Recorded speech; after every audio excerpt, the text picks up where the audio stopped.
Chapter 2.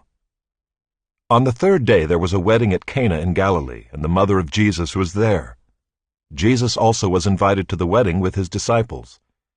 When the wine ran out, the mother of Jesus said to him, "They have no wine." And Jesus said to her, "Woman, what does this have to do with me?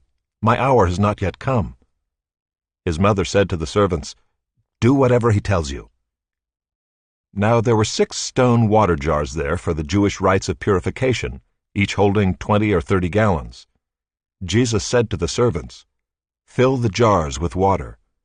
And they filled them up to the brim. And he said to them, "Now draw some out and take it to the master of the feast." So they took it. When the master of the feast tasted the water, now become wine, and did not know where it came from, though the servants who had drawn the water knew, the master of the feast called the bridegroom and said to him, "Everyone serves the good wine first, and when people have drunk freely, then the poor wine. But you have kept the good wine until now." This, the first of his signs, Jesus did at Cana in Galilee, and manifested his glory, and his disciples believed in him. After this he went down to Capernaum with his mother and his brothers and his disciples, and they stayed there for a few days. The Passover of the Jews was at hand, and Jesus went up to Jerusalem. In the temple he found those who were selling oxen and sheep and pigeons, and the money changers sitting there. And making a whip of cords, he drove them all out of the temple with the sheep and oxen. And he poured out the coins of the money changers and overturned their tables. And he told those who sold the pigeons, "Take these things away. Do not make my Father's house a house of trade."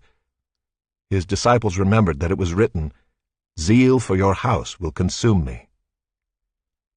So the Jews said to him, "What sign do you show us for doing these things?" Jesus answered them, "Destroy this temple, and in 3 days I will raise it up." The Jews then said, "It has taken 46 years to build this temple, and will you raise it up in 3 days?" But he was speaking about the temple of his body.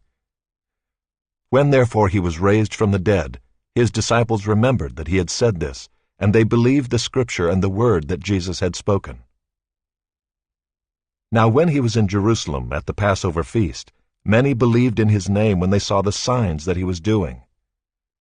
But Jesus on his part did not entrust himself to them, because he knew all people and needed no one to bear witness about man, for he himself knew what was in man. Chapter